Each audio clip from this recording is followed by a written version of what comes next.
Just yesterday, a client asked me about when it would be time to help her dog cross the Rainbow Bridge. I told her about quality of life.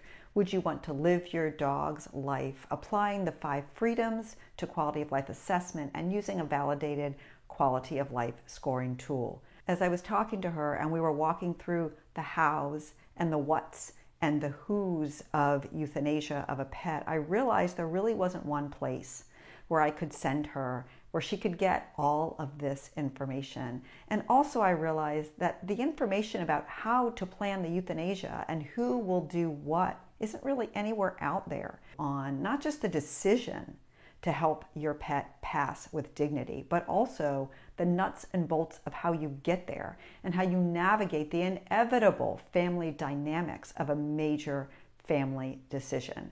There are links to some fantastic pet loss support resources in this post.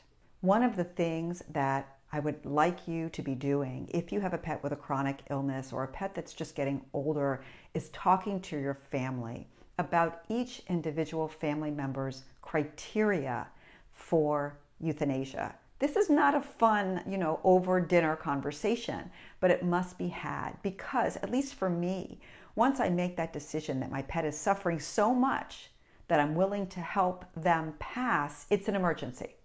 And I don't want any friction at that point. So have those conversations. Try to identify if there are any big differences in when you would make that decision so that you're not arguing with that one family member on the day that you're making the appointment for the veterinarian to come to your house. Think about if you have college-age kids who might want to come and say goodbye to your dog. What about family friends? Arrange those things early because my experience is that we don't get a lot of lead time. Even when we know our pets are really sick, it seems like they go downhill sometimes really, really fast. Talk to your family. Come together with a pooled criteria. Try to make sense of it now. Give everyone a chance to say goodbye so that when your pet is really suffering and it's time and it's an emergency, you can act to help end your pet's suffering. My recent experience with deciding to euthanize my dog, Maverick, was extraordinarily stressful. But what I didn't remember, because I had always done the euthanasias myself or had a technician come and do them with me in my home, was how stressful it was to make the appointment, right? So it's important to figure out ahead of time what you will do in that case. Will you take your pet to your family practice veterinarian? Does your family practice veterinarian do house calls for euthanasia? Do they do them only during business hours? Will you use Lap of Love, as I did? How does it work? Have you been on their website? Even just knowing how to make an appointment. What is the cancellation policy? What is the cost?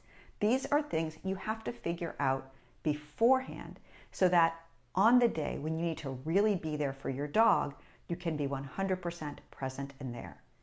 There's one part of euthanasia that I don't think anybody really talks about, and that's what we'll do after the fact.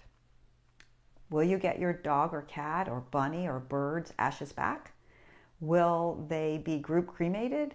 Look, I don't like talking about this. No one does, but someone's got to decide beforehand. You do not want to be looking at the veterinarian and bawling your eyes out at the loss of your pet and wondering what to do. For example, for myself, there are some pets that I have gotten their ashes back. That's called a private cremation.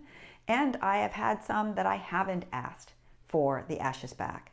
Having that discussion with your family is really, really important beforehand. And sometimes with certain services, you might have levels of care, right? Do you want a paw print, a lock of fur?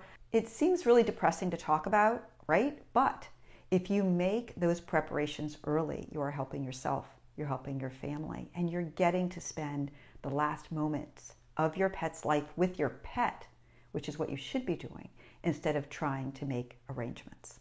2 days after Maverick died, I came home from dropping my daughter off at school, and my husband had stripped all of Maverick's beds, and he was washing them. And I burst into tears. But he was just doing what we do. We do wash Maverick's beds once a week. so he was in his routine. And the reason I'm sharing this with you is if you can, try to discuss with your family what the grieving process might look like. Now, I'm realistic. I had no idea what it was going to look like for me, but I did know that I didn't want his stuff touched. And I didn't share that with my husband. If you have any idea what your preferences will be once your pet passes as it relates to your pet's things in the house or the routine in the house, share that with your family members so that everybody can grieve in their own way and heal in the way that is best for them. If you have a special relationship with your pet and your pet passes away, you're going to grieve.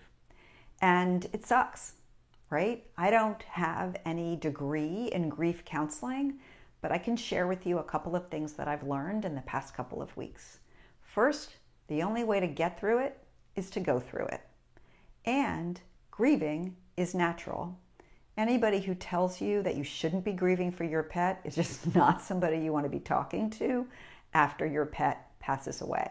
If you're crying, you're probably normal, right? If you're feeling the loss of your pet, that's expected. You had a bond that was probably unexplainable. And why would you dishonor that bond and the value of that pet in your life by not allowing yourself the space to grieve? If there's other pets in the household and you're worried about upsetting them, okay, you can go and cry in a different room if you want, but often the pets that are here will help us to heal, right? If you're one of those people that likes to keep to yourself, that's cool. If you're one of those people that likes to connect with everybody when you're upset, that's cool too.